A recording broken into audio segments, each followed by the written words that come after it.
தமிழில் உன்னை சரணடைந்தேன் படத்தில் நாயகியாக நடித்தவர் மீரா வாசுதேவன். ஜெர்ரி, ஆட்டநாயகன், அடங்கமறு உள்ளிட்ட பல படங்களில் நடித்துள்ள மீரா வாசுதேவன் மலையாளம், இந்தி, தெலுங்கு படங்களிலும் நடித்துள்ளார். இவர் கடந்த 2005ஆம் ஆண்டு ஒளிப்பதிவாளர் அசோக் குமார் மகன் விஷால் அகர்வாலை திருமணம் செய்து கொண்டார். 2010இல் விவாகரத்து செய்தார். பின்னர் நடிகர் ஜான் கொக்கைனை 2012ஆம் ஆண்டு திருமணம் செய்தார்.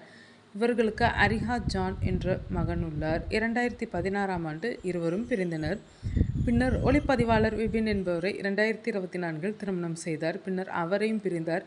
இந்நிலையில் மீரா வாசுதேவன் கூறும்போது, 3 திருமணங்கள் தோல்வி அடைந்த ஒரு பெண் என்று இந்த சமூகம் என்னை முத்திரை குத்தும்போது அதை என்னால் கடந்து வர முடிந்ததற்கு காரணம் மற்றவர்களை பற்றி நான் கவலைப்படாததுதான்.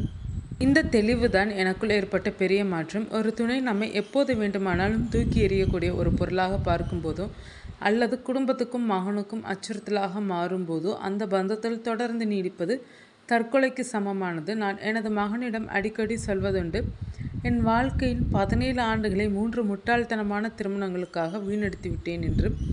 அந்த நேரத்தை புத்திசாலித்தனமாக பயன்படுத்தியிருந்தால் எனக்கு பிடித்த விஷயங்களில் கவனம் செலுத்தி இன்னும் எவ்வளவோ சாதித்திருக்க முடியும். என் அப்பா, அம்மா, சகோதரியுடன் அதிக நேரத்தை செலவிட்டிருக்கலாம். அதற்கு பதிலாக என்னை மதிக்காத, தீவிரமாக எடுத்துக்கொள்ளாத நபர்களுக்காக அந்த பொன்னான நேரத்தை வீணடித்து விட்டேன் என்று வருத்தத்துடன் தெரிவித்துள்ளார்.